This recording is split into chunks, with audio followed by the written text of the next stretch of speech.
I'm in Mexico City, sort of. Not right now. Right now I'm in Chicago, but I was in Mexico City.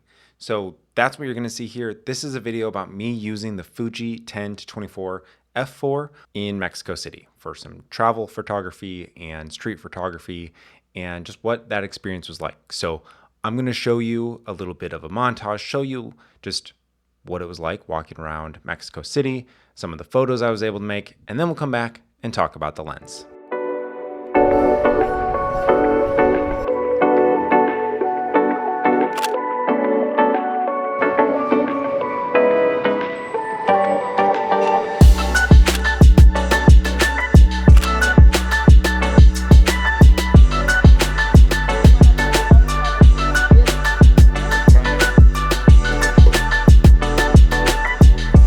Of course, had to get some coffee.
First off, I can't wait to get back to Mexico City. I had a great time there. So much to see, so much culture, all of the vibrant colors really make for some great photography.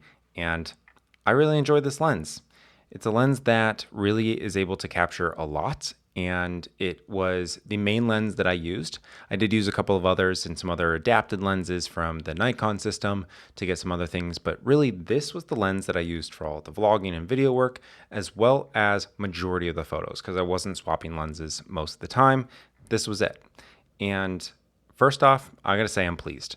I was pleased by the field of view I was able to get, the quality of the images I was able to get, and usability. There were a lot of scenarios, being in museums or just in smaller spaces in a city, that the wide angle lens really was what I was looking for and what really made me be able to get the photos and video that I was hoping for. Now, there is more of a vlog over on my wife and I's travel channel. I will link that here for you.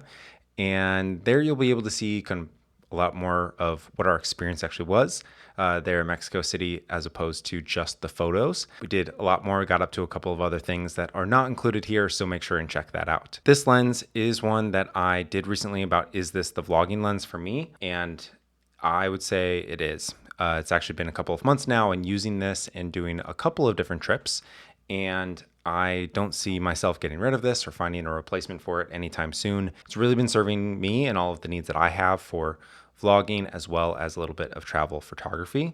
And to me, the f4 was not a problem. I was a little concerned about that being as wide as I could go, because pretty much every other lens I have is either f2.8 or f2. and I thought that this was going to be a problem. It really wasn't. Using it on the X-T3 for photography outside, not a problem. And some of the indoor things, you just have to be aware of it and know how to compensate, either using your ISO or slowing down your shutter speed and just being really steady handheld, or even putting it on a tripod. Knowing how to handle that is really what it comes down to, because it wasn't a problem. As long as you can know how to accommodate kind of that f4. So to me, this paired with a little bit more of a standard lens or a couple of primes that are past that 24, I think pairing this with a small kit, like having this on the 10 to 24, having the 35 f2, and then maybe the like 90 f2 would be a really cool combination of lenses that really gets you the coverage that you need, still staying lightweight, and maybe not being the one all around lens, but being able to have a small kit that you can travel around with, stay light and nimble, but and get all the shots that you want. And really, though, the 35 f2 and the 90 f2 are two of the sharpest lenses in the Fuji Prime lineup. So really being able to keep that image quality exactly where you want it. Let me know down in the comments below, is this a lens that you're interested in? Is this a lens that you think makes sense for travel photography, or is there something else that I should take a look at? But that's gonna do it for this video. I'll see you in the next one.